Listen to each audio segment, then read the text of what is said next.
Hello friends, કેમ છો? મજામાં? હું વિવેક સર, મેથ્સ વિથ વિવેક સરમાં આપનું હાર્દિક સ્વાગત કરું છું. ધોરણ 9 ચેપ્ટર નંબર 7 આલ્ફા હાઈસ્કૂલ વતી હું આ વિડીયો મૂકું છું. બરોબર છે? તો આપ સર્વે આખો વિડીયો વ્યવસ્થિત રીતે જોવાનો છે, સમજવાનો છે અને ભૂમિતિનું અગત્યનું ચેપ્ટર ભણવાના હોય. થિયરીના કન્સેપ્ટ જે છે એ બધાય પરફેક્ટલી કમ્પ્લીટ કરવાના છે. હાલો, ક્લિયર આટલું? વિડિયો સ્ટાર્ટ કરતા પહેલા ચોખવટ કરી દઉં છું. ધોરણ 9 ચેપ્ટર નંબર 7 પાર્ટ કેટલામો છે? બીજો. ચેપ્ટરનું નામ તો કે ત્રિકોણ. હાલો, ચેપ્ટરનું નામ શું છે આપણું? તો કે ત્રિકોણ. હા, ત્રિકોણ વિશે આપણે અભ્યાસ કરતા હતા. એની લાસ્ટ લેક્ચરમાં આપણે જે થિયરી જોઈ એમાં ત્રિકોણની વ્યાખ્યા વિશે ચર્ચા કરી હતી, ત્રિકોણના પ્રકારો વિશે ચર્ચા કરી હતી, ત્રિકોણના નામ પણ આપણે આપવાની વાત કરી હતી. તમને હોમવર્ક આપ્યું હતું કઈ?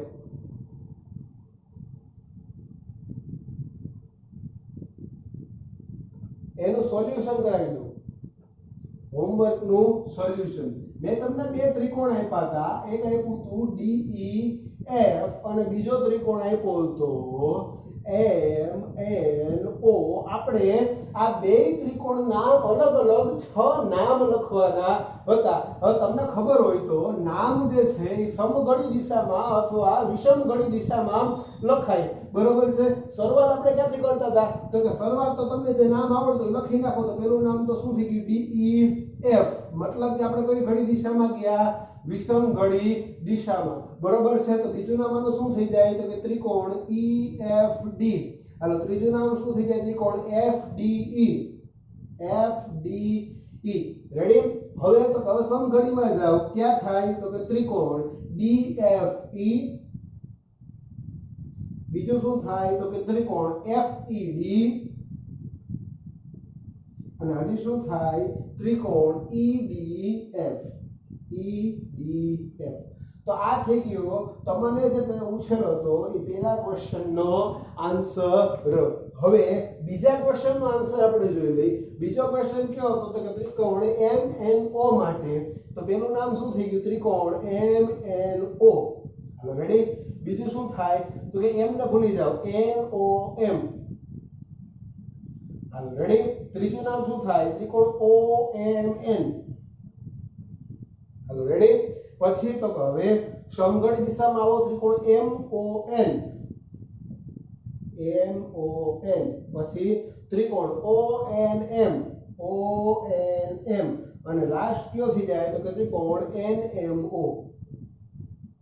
નવું આપણે નરેન્દ્ર મોદીજી. બરોબર છે? તો આ તમારા હોમવર્કના બે ક્વેશ્ચનનું સોલ્યુશન થઈ ગયું છે. જેટલાને આ આન્સર આવ્યો હોય એ મને ખબર કેમ પડે? તો કે એ આન્સર જો તમારો આ જ આવ્યો હોય તો લાઈક ના બટન ઉપર ઠેંગો મારી દેજો. બરોબર છે? તમારી લાઈક ઉપરથી આપણે નક્કી થઈ જાય કે તમારો આન્સર આ જે છે સાચો આવ્યો કે ખોટું. બરોબર છે? ક્લિયર? કમ્પ્લીટ? તો પહેલા તમારે કામ શું કરવાનું છે? તો કે આન્સર ચેક કરી લ્યો. જો સાચા હોય તો લાઈક નો ઠેંગો આપી દો.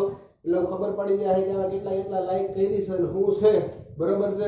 તો એ પ્રમાણે મને એનો આઈડિયા આવી જાય. હવે આપણે ચેક કરીએ આજનો નવો ટોપિક.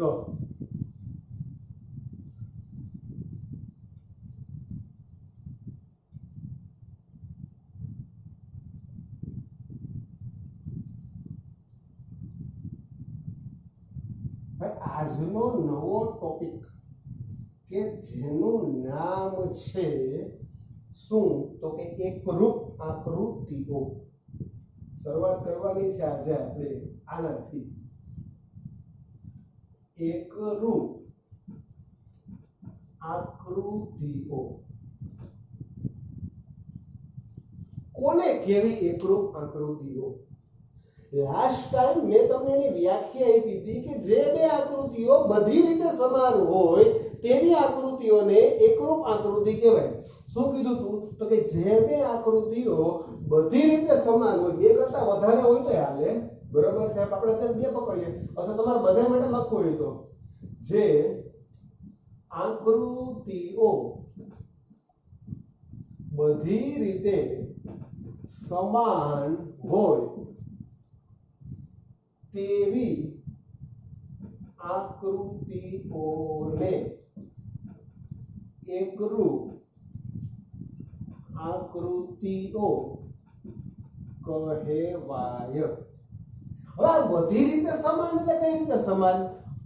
બધી એટલે રીત કઈ કઈ હોય? તો કે ભાઈ જે આકૃતિઓના શું સમાન હોવા જોઈએ? બધી રીતમાં સમાન શું હોવા જોઈએ? તો કે આકાર અને માપ સમાન હોય તેવી આકૃતિને એકરૂપ આકૃતિ કહેવાય. આ બીજી વ્યાખ્યા. પહેલી વ્યાખ્યા આ, બીજી વ્યાખ્યા આ. બરોબર છે? જો કે બીજી વ્યાખ્યા ઉપરથી તમે પ્રોપરલી સમજી શકો છો કે આ શું કહેવા માંગે છે. તો કે ભાઈ આકૃતિ તો છે એને એવું કીધું કે બધી રીતે સમાન. તો બધી એટલે કેવી રીતે? એમાં આકૃતિમાં શું સમાનતા જોવાની? તો એના માટે તમને ખબર હોવી જોઈએ કે સમાનતા એટલે કેમાં કેમ હોવી જોઈએ? તો કે એના આકારે સમાન થતા હોવા જોઈએ, એના માપય સમાન થતા હોવા જોઈએ. દાખલા તરીકે ઓલી બે મેં માર્કર તમને દેખાડી હતી, આ બે માર્કર આ બધી રીતે સમાન છે અને આકારે સમાન છે. હા. આના માપય સમાન છે. તો કે હા. તો આ બે આકૃતિ કેવી થઈ ગઈ? તો કે આ બે આકૃતિ એકરૂપ થઈ ગઈ. જો હું આકૃતિ સ્વરૂપે દર્શાવું તો. પણ હું જો આ બે ડસ્ટરની વાત કરતો હોઉં, ખરાબ થઈ ગયો લૂસી હા એટલે એમ કહેતા સાહેબ ડસ્ટર સાફ કરો. હાલ હું જો આ બે ડસ્ટરની વાત કરતો તો આ બે ડસ્ટરના આકાર મળતા આવે છે કે બે લંબચોરસ છે, પણ આ બેના માપ સમાન નથી. માટે હું આ બેને એકરૂપ કહી શકું નહીં.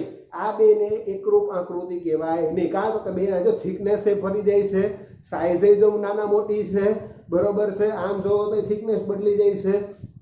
મતલબ કે આ બેના આકાર સમાન છે પણ માપ સમાન નથી. તો આને એકરૂપ કહેવાય નહીં.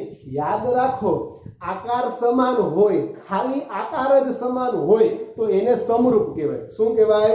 સમરૂપ. એકરૂપ કોને કહેવાય? તો કે એની આકારે સમાન થવા જોઈએ અને માપ પણ સમાન થવા જોઈએ. જ્યારે આ કન્ડિશનમાં આપણે શું મળે છે? તો કે ઓન્લી આકાર સમાન મળે છે. ખાલી આકાર સમાન મળતા હોય તો એને સમરૂપ કહેવાય, એને એકરૂપ કહેવાય નહીં. હાલો રેડી? પણ જો આકાર અને માપ બે સમાન થતા હોય, જો ભાઈ ક્લિયર કરું છું, આકાર અને માપ બે સમાન થતા હોય તો અને તો એને કેવી આકૃતિ કહેવાય? તો કે એકરૂપ આકૃતિ. ઉદાહરણ જોઈ લઈએ. એક્ઝામ્પલ, મારી પાસે એક ચોરસ છે, મારી પાસે બીજો ચોરસ છે. આની બાજુનું માપ 4, I4, I4 અને I4. આનું માપ કેટલું? 4 4 4 4. તો આ બે ચોરસ છે? તો કે હા. મતલબ બેના આકાર સમાન છે? તો કે હા. બેના માપય સમાન છે? તો કે હા. તો આ બેને કેવા ચોરસ કહેવાય? તો કે એકરૂપ ચોરસ કહેવાય. સિમ્પલ વસ્તુ. બરોબર છે? મતલબ કે તમને આપેલી વસ્તુમાં આકારે સમાન હોવા જોઈએ અને બીજું આને શું સમાન હોવું જોઈએ? તો કે એના માપય સમાન હોય તો અને તો જ આપણે એમ કહી શકીએ કે આ બે આકૃતિઓ કેવી આકૃતિ છે? તો કે એકરૂપ આકૃતિ છે. હાલો ડન, ક્લિયર, કમ્પ્લીટ. લોક કરી દિયા જાય. એક્ઝામ્પલ ને અત્યારે હું જરૂર છે નહીં, એક્ઝામ્પલ હું લખી નાખું છું. બરોબર છે? આ જે થિયરી અથવા આ જે વ્યાખ્યા તમે કહો છો, આની એકરૂપ આકૃતિની વ્યાખ્યા પહેલા લખી લ્યો. આ એકરૂપ આકૃતિ ક્લિયર થાય પછી આપને સંગતતા સમજાય. સંગતતા તો જ સમજાય કે જો આપને એકરૂપ આકૃતિ વિશે ખબર હોય. એકરૂપ આકૃતિ ઉપરથી સંગતતા, સંગતતા ઉપરથી એકરૂપતા. આ સુધીનો આપણે રસ્તો કાટ કરવાનો છે. કઈ રીતે? તો કે પહેલા શરૂઆત કરવી પડે એકરૂપ આકૃતિથી. જો એકરૂપ આકૃતિ કમ્પ્લીટ થાય તો જ આપણે શું આવડે? સંગતતા. અને સંગતતા આવડે તો જ આપણને શું આવડશે? એકરૂપતા. કમ્પ્લીટ. લોક કરી દિયા જાય. ક્લિયર? તો પહેલા આ વ્યાખ્યા લખી લેવાની છે. ચાલો, લખાઈ ગયું. હવે જોવાનું છે આપણે સંગતતા. શું જોવાનું છે? સંગતતા. ભાઈ સંગતતા લખ્યું છે, સંગીતા નથી લખ્યું. એટલે સંગતતાનું સંગીતા કરાય નહીં. આમાં ઘણા હું સંગતતા લખાવું, ઘરે જઈને લખે સંગીતા, ઘરે મમ્મી તે લખાડે કે તમારી ફ્રેન્ડ સંગીતા અમને ભણાવી. સંગીતા નહોતી ભાઈ, સંગતતા હતી. એટલે સીધા ડિફરન્સ બિટવીન સંગીતા અને સંગતતા, બરોબર છે. ઓલી સી માં આવે ને આ ઈટ માં આવે, ડિફરન્સ જાજો બધો છે, બરોબર છે. તો આપણે અત્યારે જોવાનું છે કોની વિશે વાત, તો કે સંગતતા. સંગતતા. હવે સંગતતા એકલા એકલા ન હોય, સંગતતામાં ડબલ જ હોય. સંગતતામાં એકલા એકલા મેળ આવે નહીં. એટલે મારે બે ત્રિકોણ લેવા પડશે. તો હું પહેલા ચોખવટ કરી દઉં કે ત્રિકોણ ABC અને ત્રિકોણ, આ બીજો ત્રિકોણ તું કે કયો લેવો છે? DEF લેવો? નહીં, કઈ નહીં. MNO લેવો છે? ના, કઈ નહીં. PQR લેવો? હજી નહીં, તો કઈ નહીં. હવે છેલ્લું કહું છું, XYZ લેવો? ફાઇનલ ને? હાલ તો આપણે બીજો લઈ લઈએ, XYZ. મારી પાસે કેટલા ત્રિકોણ છે? બે ત્રિકોણ. ક્યાં ક્યાં? તો કે ત્રિકોણ આ એક જેનું નામ છે ABC, આ ત્રિકોણ બીજો જેનું નામ છે XYZ. હવે તો કે ત્રિકોણ ABC અને ત્રિકોણ XYZ વચ્ચે કુલ 6 એક સંગતતા હોય શકે. કેટલી એક સંગતતા હોય? તો કે 6 એક સંગતતા હોય. 6 એ 6 એકારે ન હોય, 6 માંથી એક જ લાગુ પડતી હોય. 6 એ 6 એકારે હોય નહીં. 6 માંથી કેટલી લાગુ પડશે? તો કે ખાલી એક અને માત્ર એક જ લાગુ પડશે. હવે તને પહેલા એ ખબર પડવી જોઈએ કે આ સંગતતા છે શું.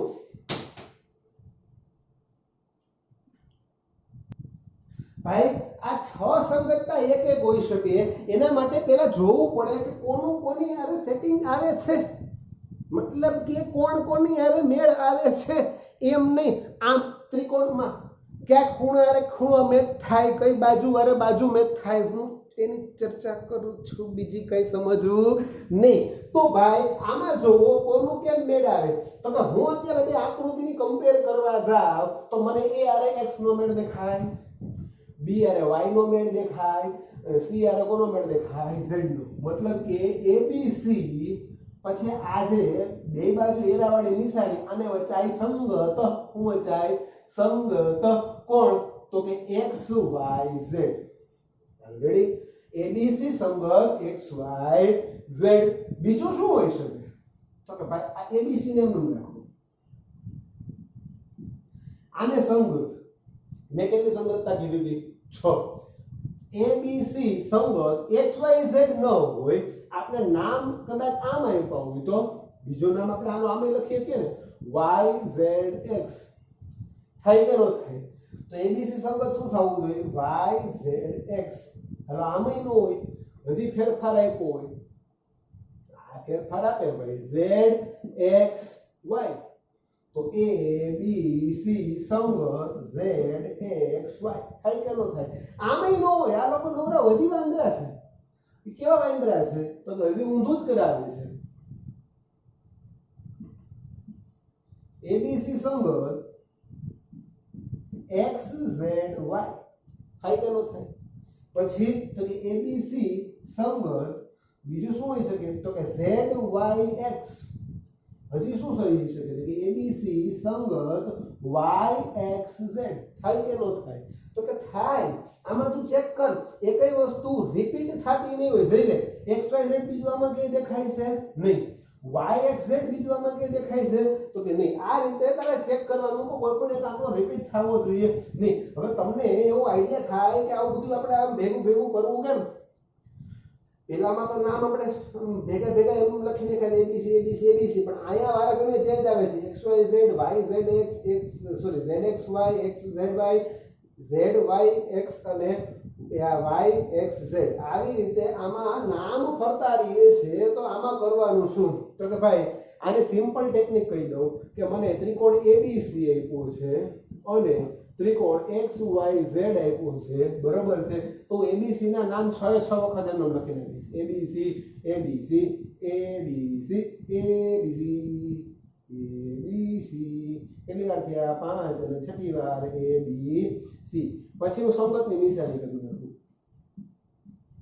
જોજો આનો મીનિંગ હજી થોડીક વાર પછી સમજાય બરોબર છે આ એબીસી કરી નાખ્યા આ સંગતની નિશાની કરી નાખી હવે પહેલા પહેલા તો એક્સ વાય ઝેડ જ લખવાનું બરોબર છે હવે આ એક્સ વાય ઝેડ ના સોનું ઘડી દિશામાં નામ લખી નાખું પહેલા હું આવે એક્સ વાય ઝેડ પછી શું આવશે વાય ઝેડ એક્સ રેડી પછી શું નામ આવશે ઝેડ એક્સ વાય રેડી પછી એક્સ ઝેડ વાય હાલો એક્સ ઝેડ વાય પછી Z Y X Z Y X અને પછી વાય એક્સ ઝેડ જોઈને બે કમ્પેર કરી મળી ગયો આન્સર તો આ સિમ્પલ ટેકનિક છે કે ભાઈ આવી રીતે આમ મેળ નો આવે ડાયરેક્ટલી લખવામાં તો કઈ નહીં કરવાનું ક્યાં બે ત્રિકોણની વાત કરી તો કે આ એમાંથી પહેલો ત્રિકોણ છે ને સ્ટેબલ રાખી દો એબીસી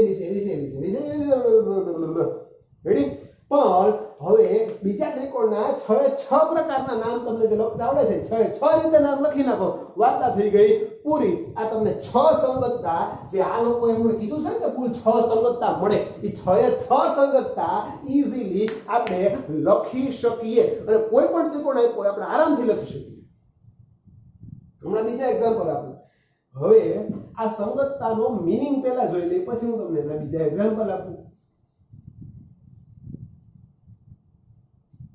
આનો મીનિંગ શું છે આપણે એમ પહેલા કહી દીધું કે એબીસી સંગત XYZ છે તો આ બધું ભૂલી જવાનું એબીસી સંગત XYZ છે તો આ બધું શું કરી નાખવાનું ભૂલી જવાનું ધારો કે એમ આપ્યું કે એબીસી સંગત XZY છે તો ઉપલું નીચલું બધું ભૂલી જવાનું એકને જ પકડવાનું આપણે અત્યારે શું આપ્યું છે કે એબીસી સંગત XYZ છે આવું આપેલું છે અહીં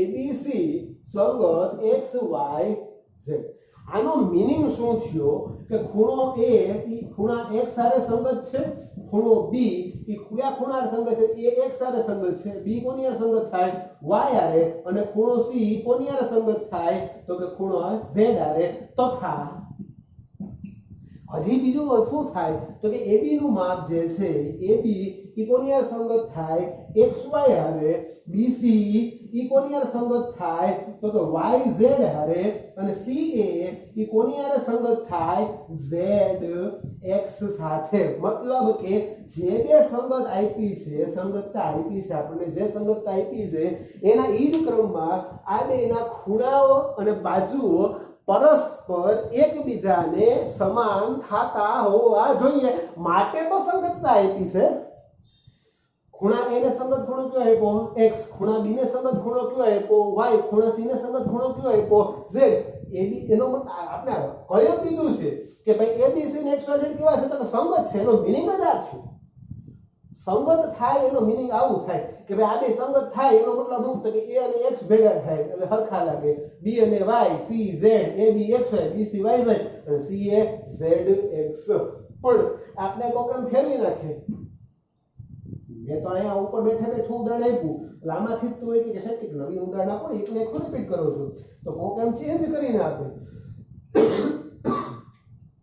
એક એમ કે સાહેબ આપણે આ સંગતતા લેવી છે ABC સંગત XZY માટે આપણે આના માટે ચર્ચા કરવાની છે કેના માટે ABC સંગત XZY તો આનો મતલબ શું છે તો કે ખૂણો A ખૂણો B અને ખૂણો C લખી નાખો સંગત અને સંગત A આરે કોણ આવશે તો કે X લખો ખૂણો X B આરે કોણ આવશે તો કે Z ખૂણો Z C આરે કોણ આવશે તો કે ખૂણો Y રેડી ડન પછી તો કે AB એની આરે સંગત કોણ થાશે તો કે XZ હવે કોણ પકડો BC તો BC આરે કોણ આવશે અહીંયા ZY BC સંગત ZY પછી અહીંયા YZ કરી નાખો તો ખોટું પડે બરાબર છે CA સંગત તો કે CA એટલે કે YX થઈ ગયું આપણે પહેલાની જેમ જ લખાઈ ગયું વાર્તા થઈ ગઈ પૂરી આ છે આપણી સંગતતા કો કેમ પૂછે સાહેબ ABC સંગત YXZ માટે કોને ભાઈ તો કે ABC સંગત YXZ માટે એ તો કઈ વાંધો નહીં બરોબર છે હાલો ABC સંગત YXZ આના માટે ચર્ચા કરવી છે. હવે જો આના માટે બીજી ઈઝી મેથડ હોય, કઈ રીતે? તો કે તમે બે ત્રિકોણ દોર નાખો. પહેલા ત્રિકોણનું નામ તો ABC ફિક્સ આપી દો, બીજાનું નામ શું આપો? YXZ. હવે જોઈ લો કોણ કોણ આવે છે. તો ખૂણા A સંગત ખૂણો Y થાય કે નો થાય? ખૂણો B સંગત ખૂણો X થાય કે નો થાય? ખૂણો C સંગત ખૂણો Z થાય કે નો થાય? બધું થાય. બીજું એક AB આરે કોણ મેચ આવે છે? તો કે જો AB સંગત YX, BC સંગત BC આરે કોણ છે? તો કે XZ અને CA સંગત ZY. આકૃતિ ઉપરથી ફોલો કરો, ભૂલ પડે જ નહીં. પણ આ બધી સંગતતા એક આરે સમરૂપતા થાય નહીં. બધાયમાંથી કોઈ પણ એક જ સંગતતા તમને આપેલી હોય, કાં તો આ આપે અથવા આ આપે અથવા આ આપે અથવા આ આપે અથવા આ આપે અથવા આ આપે. 6 માંથી કોઈ પણ એક જ સંગતતા આપે. 6 એ 6 સંગતતા આપને એકારે ક્યારે આપવાના નથી. ક્લિયર? કમ્પ્લીટ? અહીંયા સુધી કોઈ કે વાંધો હોય તો પૂછી. આ થઈ ગઈ સંગતતા. હવે નામ લખતા હું તમને પાછા શીખવાડ દઉં. બે ત્રણ ઉદાહરણ આપણે વાત કરી હતી એ મુજબ જોઈ લઈએ કે કઈ કઈ 6 સંગતતા હોય. બરાબર છે?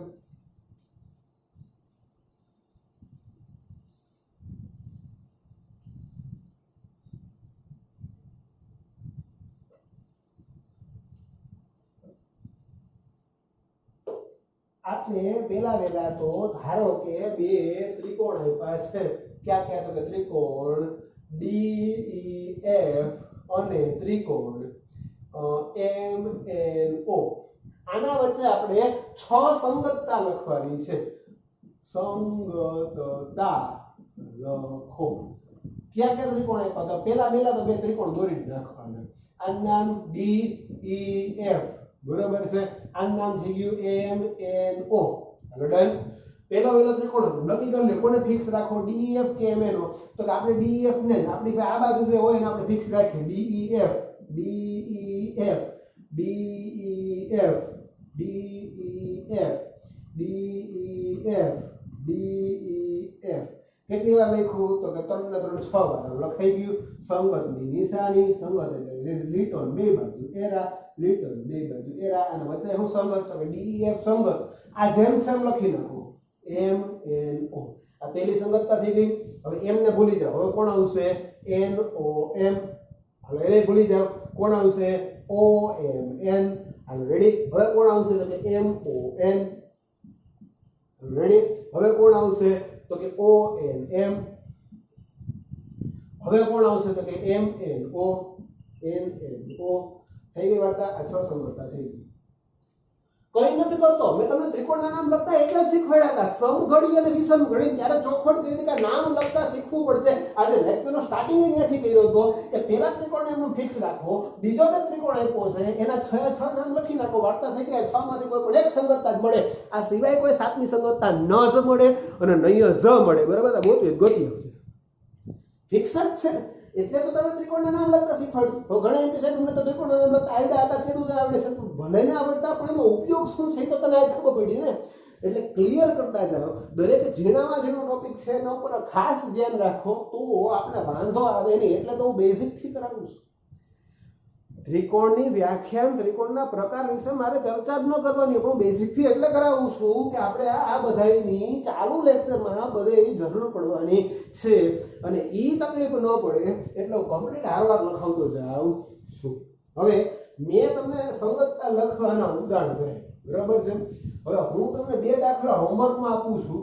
તમારે મને એની સંગતતા લખીને બતાવવાની છે. કેટલી સંગતતા થશે?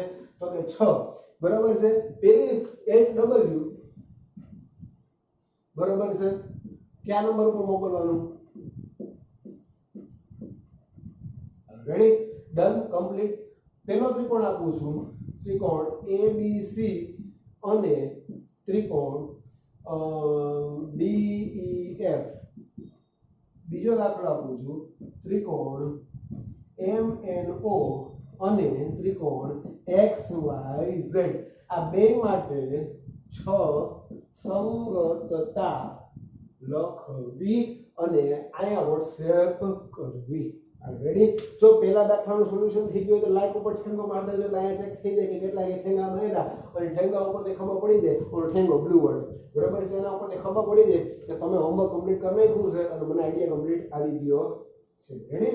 Hello okay complete final. હવે સંગતતા પછી આપણે જોવાની છે એકરૂપતા. એકરૂપતા સ્ટાર્ટ કરતા પહેલા પાછું કહી દઉં છું સંગતતા બરોબર છે ઈ પાછી એકવાર જોઈ લેજો, ઈ ક્લિયર થઈ જાય પછી જ આગળ વધજો. જો સંગતતામાં કે અટકા તો એકરૂપતામાં ગોટે ચડશો. બરોબર છે? હા, જો બધું ક્લિયર સમજાતું હોય. ઘણા લોકો મને વોટ્સએપ કરે છે કે સાહેબ બહુ મજા આવે છે તમારા લેક્ચરમાં. બરોબર છે? ઓકે, સાચી વાત કરો છો કે મજા આવે એમ જ તમને કન્ટેન્ટ દીશું છું અને એવી મને આશા છે કે અત્યાર સુધી તમે તો ગણિત ભણ્યા છો બરોબર છે એમાં ઇઝીએસ્ટ મેથડ અને રમતા રમતા શીખવાડવાનો પ્રયત્ન હું જ કરું છું. બરોબર છે? આટલું ઇઝી ને આટલું રમતા રમતા તમે મેથ્સ અગાઉ મારા ખ્યાલથી નથી ભણ્યા. ભણ્યા હોય તો હારામાં સારું, ન ભણ્યા હોય તો હવે તો આપણે આમ જ ભણવાનું છે. રમતા રમતા બિંદાસ ઇઝીએસ્ટ મેથડ અને મજા કરતા કરતા ભણવાનું. કેમ કે જે કામમાં મજા આવે ને એ જ કામ પરફેક્ટ થાય. જે કામમાં ધરાહારી થાય ને એ કામ પરફેક્ટ થાય નહીં. એટલે આપણે તો એવું જ માનીએ છીએ કે ગમે એવો વિષય અઘરો હોય, ગમે એવો દાખલો અઘરો હોય, ગમે એવો અઘરી વસ્તુ આપી હોય આપણે રમતા રમતા જ સોલ્વ કરવાની છે. બીજું એ કે હમણાં ટૂંક સમયમાં હું એક બીજો વિડીયો મૂકું છું. એ વિડીયો શેનો છે એના વિશે ચોખવટ કરી દઉં તો એ વિડીયો છે આપણા ક્યુબનો, આ રૂબિક ક્યુબ. આને 3x3 સોલ્વ કેમ કરવું બરોબર છે એનો વિડીયો અપલોડ કરું છું. કેમ કે આવી બધી જે ગેમ્સ છે, આવા બધા જે રમકડા છે, આ હોમવર્ક નથી એટલે કાંઈ ખર્ચા કરવાના નથી બરોબર છે, પણ આવા બધા રમકડા આવી બધી જે ગેમ્સ છે એ કોન્સન્ટ્રેશન એ વધારે અને આપણે ઉપયોગી થાય બરોબર છે. તો આવું જૂનું જૂનું આવડે તો આપણે એમ આનંદ થાય. તો એની એક શોર્ટકટ મેથડ ઇઝીલી સોલ્વ કેમ કરવો એની ટેકનિક હું એક બે દિવસમાં એનો વિડીયો મૂકું જ છું બરોબર છે. કદાચ એવું બને કે આ વિડીયો પોતા પહેલા તમારો એ વિડીયો મુકાઈ ગયો હોય તો એ તમારે બધાએ જોઈ લેવો, લાઈક કરવો, શેર કરવો અને ચેનલને સબસ્ક્રાઈબ તો કરવાની જ છે, ભૂલાય નહીં. સારું હાલો તો આટલું કમ્પ્લીટ. એકરૂપ આકૃતિઓ વિશે ભણી ગયા. એકરૂપ આકૃતિ એટલે કે એના આકારે સમાન થવા જોઈએ, એના માપે સમાન થવા જોઈએ. સંગતતા તો કે બે ત્રિકોણ વચ્ચે કેટલી સંગતતા હોય તો કે એક 6 સંગતતા આપને મળવાની છે. હવે જોવાનું છે એકરૂપતા. એ પહેલા ઓલા બે દાખલા હોમવર્કના પાસે એ તમારે પૂરા કરવાના છે. ભાઈ આજના લેક્ચરનો આમ તો સમય આપણો પૂરો થઈ ગયો છે. ઓર્ડર મુજબ આપને જે ઉપરથી માહિતી આપે છે કે આટલો મિનિટનો લેક્ચર બનાવો તો આજના લેક્ચરમાં મિનિમમ 27-28 મિનિટ સુધી પહોંચી ગયા છે ને 2 જ મિનિટનો ટાઈમ છે. 2 મિનિટમાં આખી એકરૂપતા કમ્પ્લીટ કરી શકાય એવું છે નહીં, થોડું ઉતાવળ જેવું રહે. તો એકરૂપતા અને પૂર્વધારણા 7.1 એ નેક્સ્ટ લેક્ચરમાં આપણે અભ્યાસ કરશું. રેડી? ત્યાં સુધી અસ્તુ, આવજો, ટાટા, બાય બાય, જય હિન્દ.